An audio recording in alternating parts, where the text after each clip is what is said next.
I never liked cruises. It wasn't seasickness or fear of water. It was the idea of being trapped. Once a ship leaves the dock, there's nowhere to go. You're surrounded by endless ocean in every direction, and if something goes wrong, help is hours away. My girlfriend convinced me to go anyway. She had won discounted tickets through her workplace, and everyone kept telling us it would be relaxing. A week at sea, good food, live entertainment, pools, and ocean views. It sounded harmless enough. The first 2 days were exactly that. The ship was enormous, practically a floating city. Thousands of passengers wandered through restaurants, casinos, lounges, and shopping areas. Every floor looked identical, and I got lost several times trying to find our cabin. By the third night, I began noticing something strange. A man was always watching me. At first, I assumed it was coincidence. I saw him standing near the elevators during breakfast, then later outside one of the theaters, then again near the pool deck after sunset. He wasn't doing anything threatening, just standing there, watching. He appeared to be in his 60s. Thin build, gray hair, pale skin. The thing that bothered me wasn't his appearance. It was his expression. Every time I noticed him, he looked terrified. Not angry, not suspicious, terrified, like he was seeing something behind me. The first time I approached him, he immediately walked away. The second time, he disappeared into a crowd. By the third encounter, I was annoyed. I caught up to him near a staircase. "Do I know you?" I asked. He stared at me for several seconds. Then he quietly said, "You shouldn't be here." Before I could respond, he hurried down the stairs and vanished. I told my girlfriend about it later. She laughed. Maybe he's drunk. Maybe. But something felt wrong. That night I had trouble sleeping.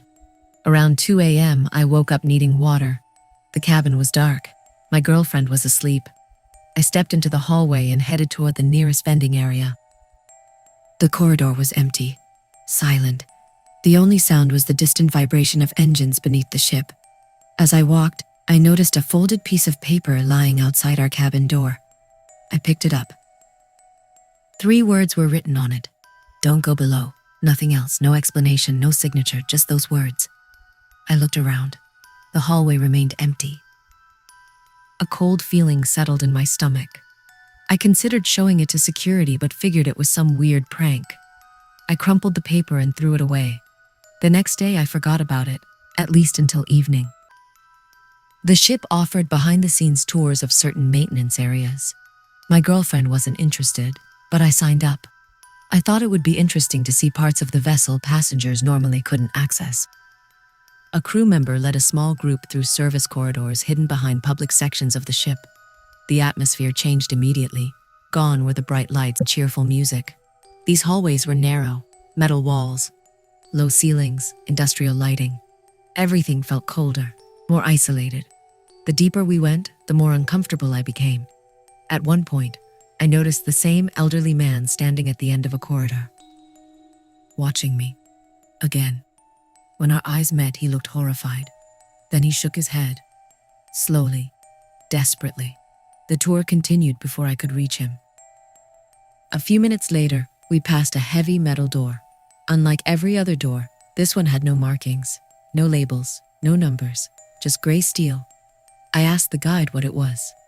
He hesitated, then smiled. Storage. Something about his answer felt rehearsed. As we moved on, I glanced back. The elderly man had appeared behind us, standing beside the door, staring directly at me. I didn't tell anyone. I knew how crazy it sounded. That night, things became worse. Around midnight, I heard knocking. 3 slow knocks. I opened the cabin door. Nobody was there. Just another folded piece of paper. This one contained a longer message. "He knows you saw the door." I immediately stepped into the hallway. Empty. Again.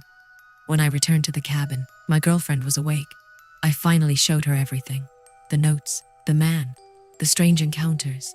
For the first time, she looked concerned. She suggested reporting it to ship security. The next morning we did.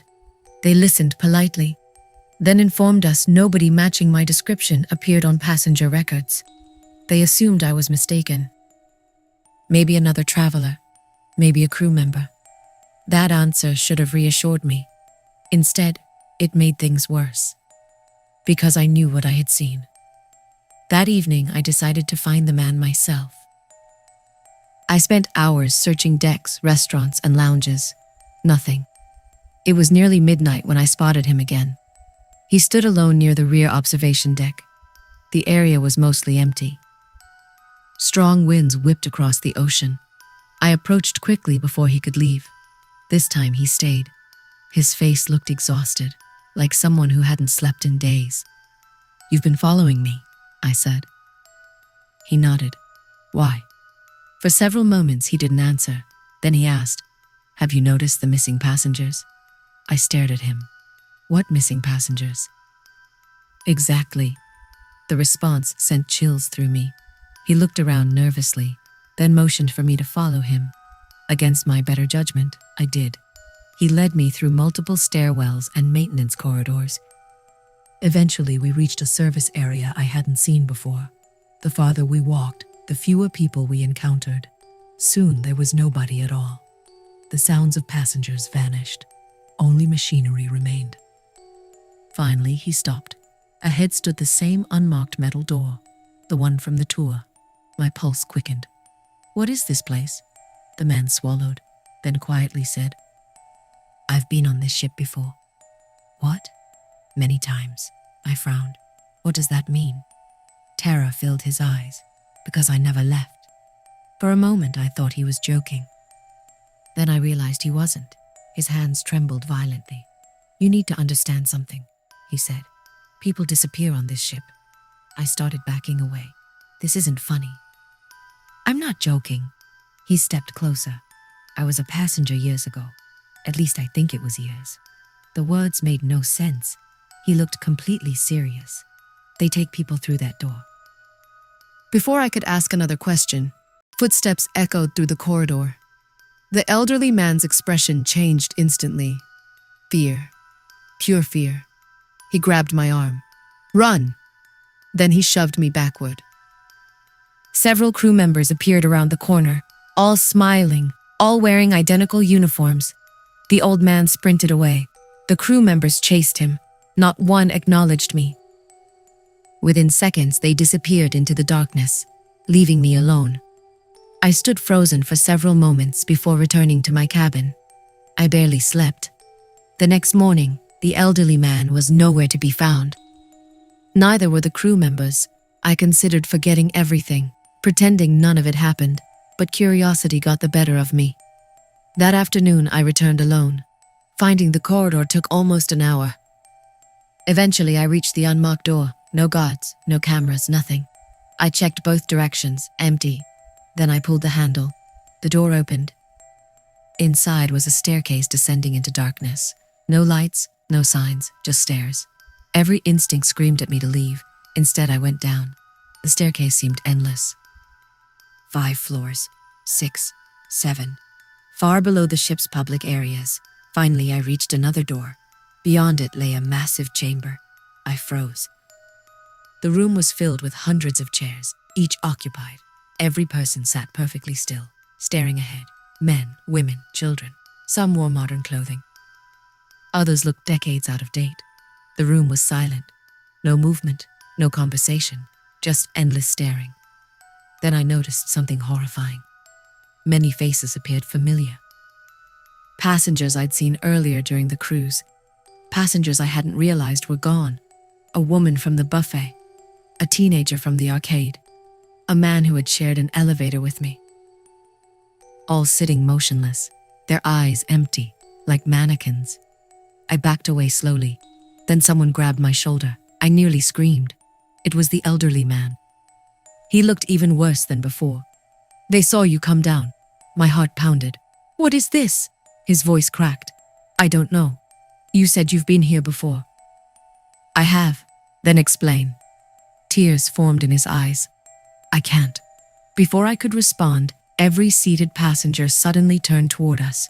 At the exact same moment, hundreds of heads rotating simultaneously. The sound alone nearly stopped my heart. The elderly man whispered, "Run." We ran. The chamber erupted with movement behind us. Hundreds of footsteps. Hundreds. The staircase shook beneath us as we climbed. I could hear them gaining. The old man stumbled several times. Finally, we reached the upper door.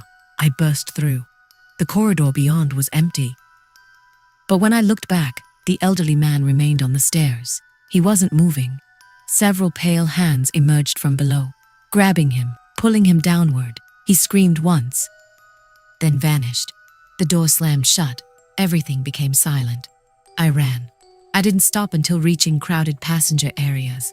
The noise and lights felt unreal after what I'd seen. I immediately reported everything. Security searched the location. They found nothing. No staircase, no chamber, no elderly man. Just a storage room.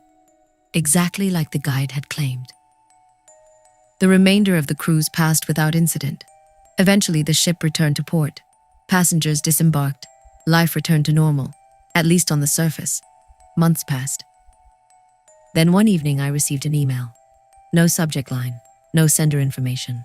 Attached was a single photograph. The image showed hundreds of people seated in rows, motionless, staring forward. The chamber, the exact chamber I'd seen beneath the ship. My blood ran cold, because among those faces was the elderly man, still sitting there, still staring. And beside him sat someone else, someone who hadn't been there before, someone I recognized immediately. It was me. The photo had been taken from behind the rows of chairs, yet somehow my face was visible, looking directly into the camera, smiling. I deleted the email, changed accounts, changed devices, tried convincing myself it was a hoax. But that wasn't the worst part. The worst part happened 2 nights later. I woke up around 3 a.m. for no reason. The room was dark, silent. Then I noticed something resting on my bedside table. A folded piece of paper. My apartment was locked, no windows were open, nobody else had access. My hands shook as I unfolded it. 3 words, the same words from the cruise. Don't go below. Underneath them was a second line that hadn't been there before. We're waiting. A few years ago, I took a cruise because I wanted a break from everything. At the time, I had been working non-stop for months. My friends convinced me to join them on a week-long cruise.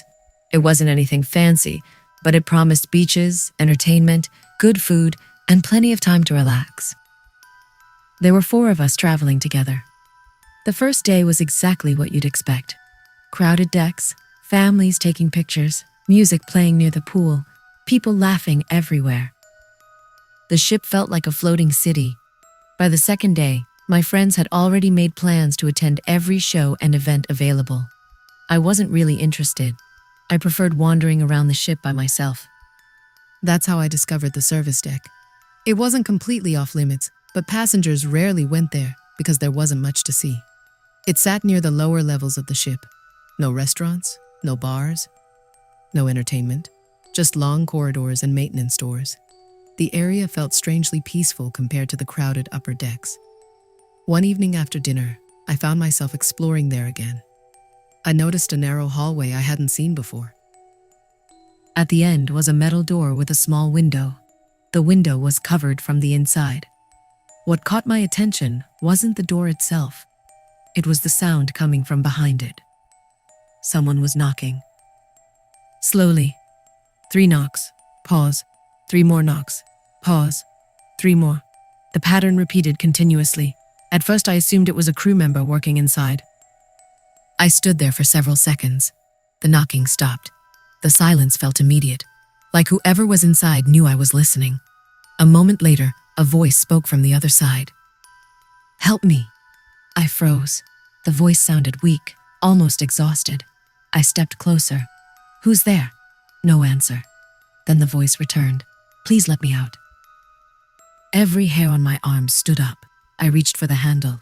Before I could touch it, a crew member appeared behind me. The sudden voice nearly made me jump. "Passengers aren't allowed here." I turned around. The crew member looked annoyed. I pointed toward the door. "There's someone inside." He stared at me, then glanced at the door. No, there isn't. I heard them. No. His tone was firm, almost angry. Return to passenger areas. I hesitated. The knocking started again. 3 knocks. Pause. 3 knocks. The crew member's expression didn't change. It was as if he couldn't hear it. That bothered me more than anything. I left, but the incident stayed in my mind. The next morning, I brought it up during breakfast. My friends laughed. They assumed someone was messing with me. Honestly, that explanation made sense, at least at the time. Later that night, I returned. The hallway was empty. The metal door remained closed. The knocking had returned. 3 knocks. Pause. 3 knocks. I approached carefully. This time the voice sounded clearer. You came back. I nearly stepped away. The voice definitely belonged to a man. It sounded normal. Not weak anymore, not frightened. Just calm. Who are you? I asked. No response. Then after several seconds, how many days have you been aboard? The question caught me off guard. What? How many days? 3. Silence followed. Then the voice laughed softly. The sound made my stomach tighten. It wasn't a happy laugh. It sounded hopeless. You should leave before the 7th night. I stared at the door. What are you talking about? No answer. The conversation ended. A few moments later, the hallway lights flickered. When they stabilized, the knocking had stopped. Completely. I returned to my cabin feeling uneasy. I didn't sleep much. The following day, something happened that made everything worse. One of my friends went missing, at least temporarily. We had arranged to meet for lunch. 3 of us showed up. The 4th never arrived. We called. No answer. Texted. Nothing. Hours passed. Eventually, we reported it to ship staff. The strange part wasn't that he disappeared. The strange part was how nobody seemed concerned. The crew assured us passengers occasionally lost track of time. Maybe he had joined an excursion. Maybe he was sleeping. Maybe his phone battery died. They acted as though it happened constantly. Nearly 8 hours later, he finally returned. He appeared confused, exhausted, and strangely pale. When we asked where he'd been, he couldn't explain. He claimed he had taken an elevator after breakfast. Then suddenly it was evening, 8 hours completely gone. Missing. He remembered nothing. The experience frightened him. By the next morning, he seemed mostly normal again. Everyone brushed it off. Everyone except me. That night, I returned to the hallway. The voice spoke before I even reached the door. You've noticed. I stopped. Noticed what? The missing time. My heart skipped. How do you know about that? The voice ignored the question. They always start small. The hallway suddenly felt colder. What starts small? No answer. Then, how many people are traveling with you? I didn't respond. The voice continued anyway. Not all of you will leave. I immediately stepped away. The conversation was becoming ridiculous, or maybe frightening. I couldn't decide. As I turned to leave, the voice shouted. The sudden change startled me. Tomorrow night, follow the music. Then silence. Complete silence. I never told my friends. I knew how insane it sounded. The next day passed normally. Pools, restaurants, entertainment. Nothing unusual happened until after midnight.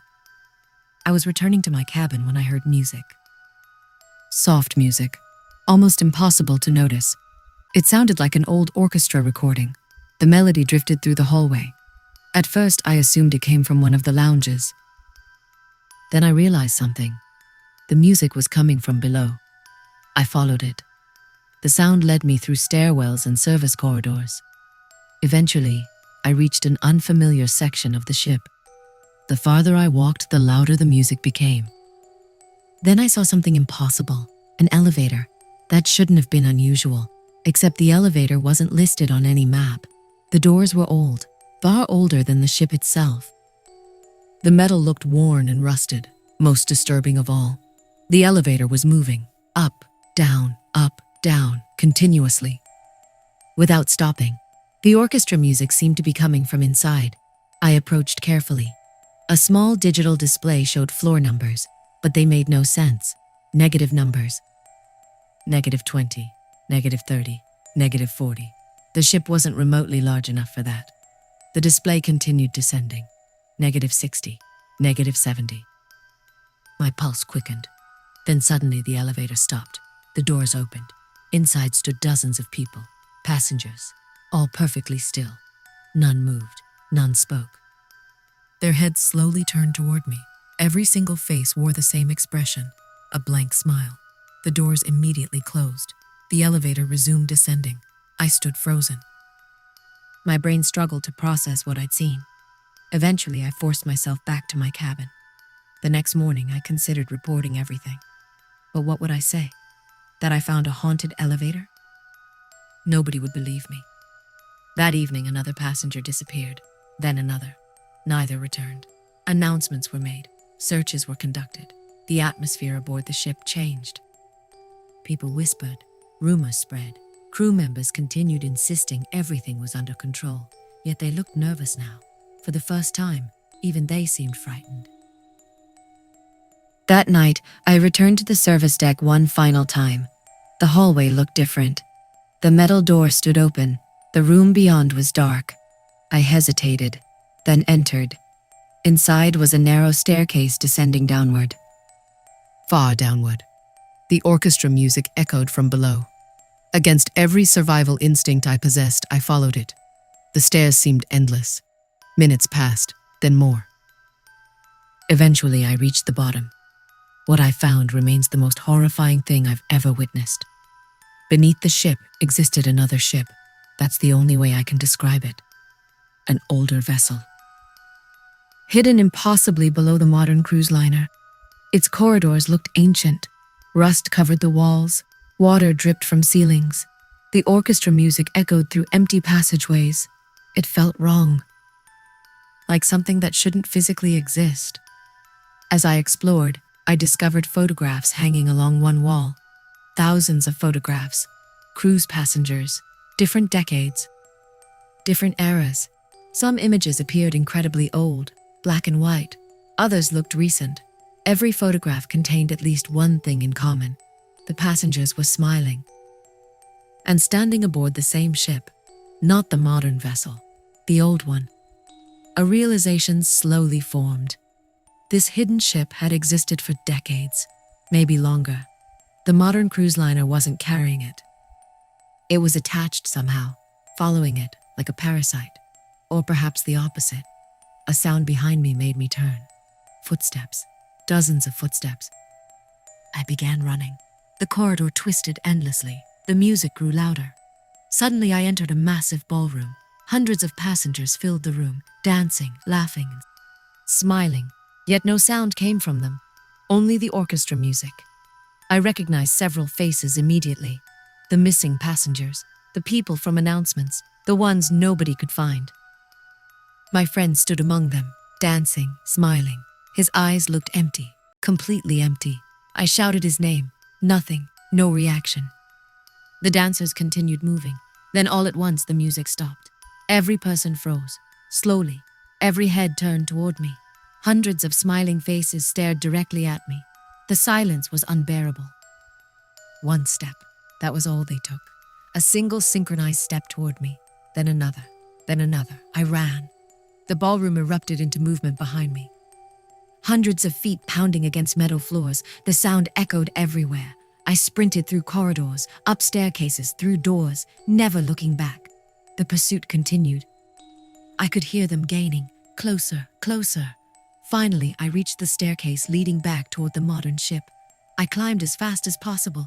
The orchestra music resumed below, growing louder, angrier. Somehow, I reached the top and slammed the door shut. The music stopped instantly. The silence that followed felt unnatural. I returned to passenger areas. Crowds filled the decks. Families laughed. Children played games. Everything appeared normal. Too normal. The next morning, the ship arrived back at port. Passengers celebrated. Everyone prepared to leave. As people disembarked, I searched desperately for my friend. I never found him. According to crew records, He had already left the ship. According to security footage, he had exited hours earlier. According to witnesses, he boarded a bus and departed. But I knew that wasn't true. I had seen him below, in the ballroom, dancing, smiling. The authorities eventually closed the investigation. No evidence, no answers, just another unexplained disappearance. Years have passed since then. I've never taken another cruise. Never will. The reason is simple. A month ago, I received an envelope. No return address, no note, just a photograph. The picture showed a ballroom, hundreds of dancers, all smiling, all frozen mid-dance. Near the center stood my missing friend, exactly as I remembered him. Not a day older, not a wrinkle, not a gray hair, as though time had stopped. Then I noticed something else. Someone standing beside him, someone who wasn't there before, someone I recognized immediately. It was me, smiling, dancing, and unlike everyone else in the photograph, I was looking directly at the camera.